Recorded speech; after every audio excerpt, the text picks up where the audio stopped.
Video دیکھنے سے پہلے ہمارے چینل کو سبسکرائب کریں اور بیل آئیکن کو پریس کریں تاکہ تمام ویڈیوز کے نوٹیفیکیشنز آپ کو سب سے پہلے ملیں۔ ہماری تمام ویڈیوز کو سیکوینس کے ساتھ دیکھنے کے لیے پلے لسٹ کو وزٹ کریں۔ السلام علیکم ناظرین، آج دیکھیے کہ اللہ تعالیٰ کی کرم نوازی ہوئی ہے پاکستان پر کہ امریکہ کے اندر سے ہی امریکہ کے صدر ٹرمپ نے پاکستان کو کلین چٹ دے دی ہے، اور ان کی اس کلین چٹ نے پوری دنیا میں ہلچل مچائی اور اب ہر جگہ پر ان سے سوالات کیے جا رہے ہیں، لیکن پاکستانی میڈیا میں اس چیز کا نام و نشان تک نہیں ہے۔ جی ہاں، ڈونلڈ ٹرمپ نے پاکستان کو کلین چٹ دیتے ہوئے کہا ہے کہ ایبٹ آباد آپریشن ایک ڈرامہ تھا، وہاں پر اسامہ نہیں تھا، یہ سب کچھ اسامہ والا ایک ڈرامہ کھیلا گیا، لہٰذا جو کچھ اوباما کی حکومت، ان کی اسٹیبلشمنٹ اور ان کی فوج نے پوری دنیا کے ساتھ ایک گیم کھیلی اور پوری دنیا کو ایک دھوکہ دیا، یہ کسی اور شخص نے نہیں بلکہ امریکی صدر ڈونلڈ ٹرمپ نے ہی پوری دنیا پر واضح کر دیا ہے۔ ناظرین، ہوا یہ ہے کہ امریکہ کی ایک انتہائی اہم شخصیت نے ایک ٹویٹ کی جس میں کہا گیا کہ اسامہ مرا نہیں ہے بلکہ ایبٹ آباد آپریشن جعلی تھا، اور آگے سے ٹرمپ نے اسی ٹویٹ کو ری ٹویٹ کر دیا، اور ٹرمپ کے ری ٹویٹ کرنے کے بعد امریکہ کی اسٹیبلشمنٹ میں کھلبلی مچی ہوئی ہے۔ آپ کو یہ بات تو کافی عرصے سے سننے کو مل رہی ہوگی کہ امریکی اسٹیبلشمنٹ ٹرمپ کو راستے سے ہٹا سکتی ہے، جیسے کہ انہوں نے صدر کینیڈی کو ہٹایا تھا۔ ناظرین، امریکہ کا آخری اچھا صدر صرف صدر کینیڈی ہی تھا جسے راستے سے ہٹا دیا گیا، اس کے بعد کوئی اور اچھا اور بہتر صدر اگر آیا ہے تو وہ صرف اور صرف ڈونلڈ ٹرمپ ہے۔ اب دنیا ٹرمپ کا جتنا مرضی مذاق بنائے، اس پہ جتنی مرضی تنقید کرے، لیکن یہ شخص خفیہ طاقتوں کی آنکھوں میں کھٹک رہا ہے، لیکن مسئلہ یہ ہے کہ وہ وکٹ کے دونوں طرف کھیل رہا ہے، وہ اسرائیل کے ساتھ بھی ہے اور دوسری طاقتوں کے خلاف بھی ہے، اسٹیبلشمنٹ اور CIA کے خلاف بھی ہے، لیکن آج ٹرمپ نے جو ڈرامہ بے نقاب کیا ہے وہ دیکھنے کے لائق ہے۔ اب ٹرمپ سے پوچھا گیا کہ آپ نے یہ ٹویٹ کیوں ری ٹویٹ کی تھی،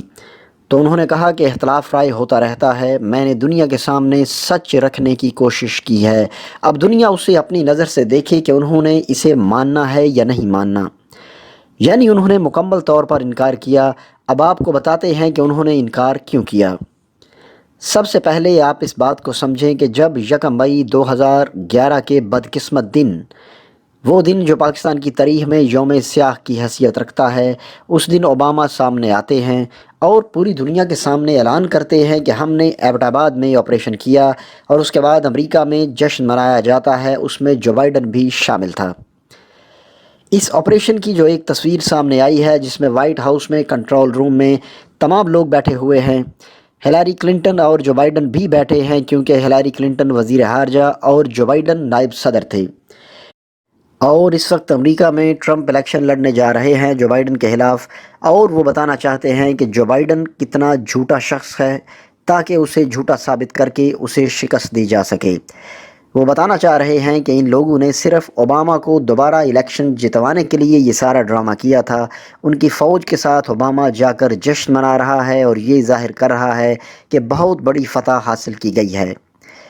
یہ سب کچھ بے نقاب کرنے کے لیے ٹرمپ نے اس ٹویٹ کو آگے سے ری ٹویٹ کیا ہے تاکہ دنیا کو پتہ چلے کہ جو بائیڈن کتنا برا آدمی ہے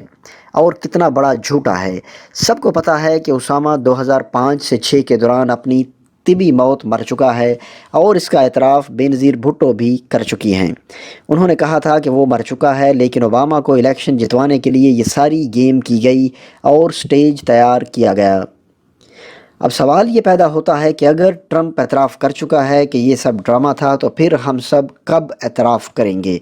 افسوس کے ساتھ کہنا پڑتا ہے کہ بہت سارے معاملات میں ہم خود بھی کہیں نہ کہیں پر اس کھیل کا حصہ تھے، شاید اسی لیے ہم نہیں بتا پا رہے کہ کیا ہو رہا ہے۔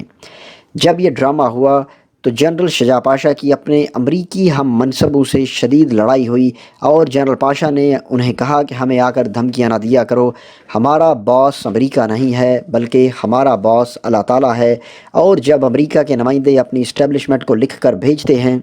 کہ ہماری فلاں عہدیدار سے ملاقات ہوئی اور ہماری یہ بات ہوئی وہ بات ہوئی وغیرہ، اور ہمیں یہ جواب ملا، اس وقت سے لے کر آج تک جنرل پاشا کبھی سیاستدانوں سے ان کی نہیں بن سکی۔ جنرل پاشا ایک قابل انسان ہے، لیکن افسوس کہ عمران خان نے الیکشن جیت کر ان سے ملنا بھی گوارا نہیں کیا۔ اور آپ کو بتائیں کہ جب عمران خان نے الیکشن جیتا، وزیر اعظم بنے، تو اس کے بعد جنرل پاشا نے عمران خان سے ملنے کی بہت زیادہ کوشش کی، لیکن عمران خان نے ان کو وقت نہیں دیا۔ جب آپ ریٹائر ہو جاتے ہیں، چاہے کسی بھی منصب سے، آرمی چیف یا ISI چیف کے منصب سے ریٹائر ہوں، تو کوئی بھی پرائم منسٹر کو آ کر مل سکتا ہے، اسے آ کر بتا سکتا ہے، مشورہ دے سکتا ہے، گائیڈ کر سکتا ہے کہ آپ نے ملکی سیکیورٹی کے لیے کیا کرنا ہے۔ لیکن عمران خان صرف اس لیے نہیں ملے کہ سارے لوگ باتیں کریں گے۔ ہونا یہ چاہیے تھا کہ عمران خان آج ان کو اپنا مشیر بناتے، ان کو نیب کے لیے استعمال کرتے، پھر وہ عمران خان کو بہت اچھے مشورے دیتے کہ حکومت کیسے چلانی ہے۔ اب ایک اور بات ذہن میں رکھیں کہ رابرٹ فسک،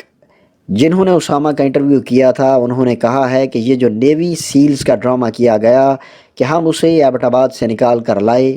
اور بحری بیڑے کے ذریعے سمندر میں غرق کر دیا، وہ کہتا ہے کہ یہ سب ڈرامہ تھا۔ میں ایسی کسی چیز کو نہیں مانتا، کیونکہ صرف 2 گھنٹے میں یہ کام ہو ہی نہیں سکتا۔ یہ سب ایک دھوکہ تھا اور اس میں قطعاً کوئی سچائی نہیں ہے۔ باوجود اس کے کہ اس وقت کے وزیر اعظم گیلانی امریکیوں کی صفائیاں دیتے تھے پارلیمنٹ میں آ کے کہ انہوں نے آپریشن کیا، ہم کمپاؤنڈ میں چلے گئے، ہم نے یہ کیا وہ کیا تھا، وغیرہ وغیرہ۔ جس وقت یہ آپریشن ہوا، امریکیوں کے ہیلی کاپٹرز جو جلال آباد سے آپریشن کے لیے آئے تھے، اس کے علاوہ پاکستان نے ملک کے اندر بھی ان کو ایئر بیسز دیے ہوئے تھے۔ پہلے یہ ہمارا انٹیلیجنس ایجنسیوں کے ساتھ مل کر آپریشن کرتے تھے، لیکن اس صورتحال میں یہ اڑتے تھے اور بتاتے تھے کہ ہم کہاں جا رہے ہیں اور کیا کرنے والے ہیں۔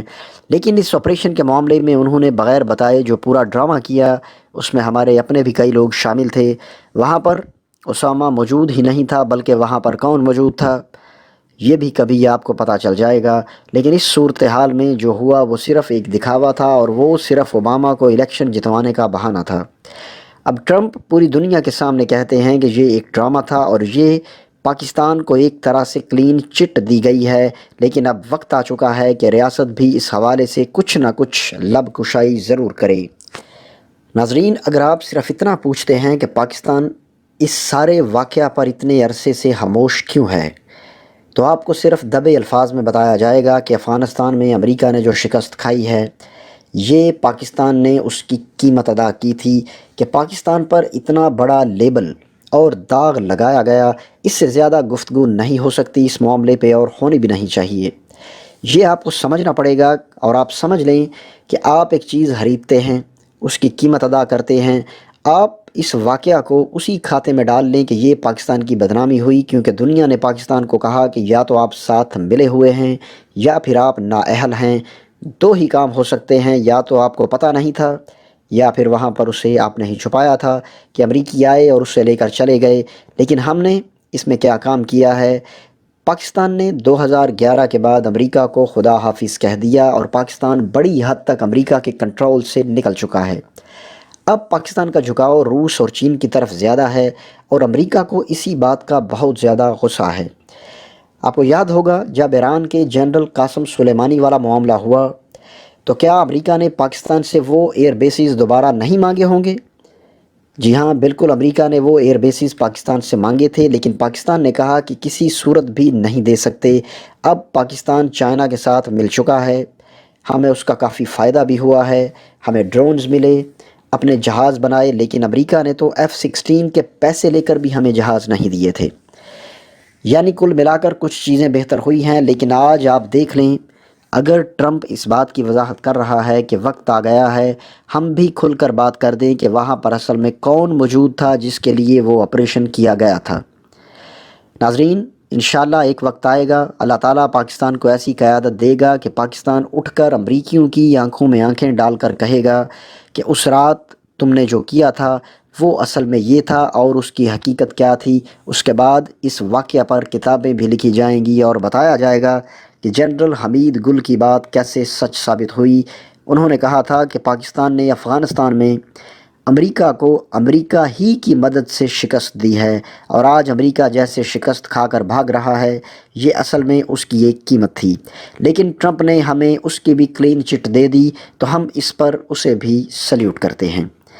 ناظرین آخر میں میری دوبارہ درخواست ہے کہ ہمارے چینل کو سبسکرائب کریں اور بیل یعنی گھنٹی کے نشان کو ضرور دبائیں اور اس ویڈیو کو لائک شیئر اور اس پہ کمنٹس ضرور کریں۔ اگلی ویڈیو آنے تک کے لیے اجازت دیجیے۔ اللہ حافظ۔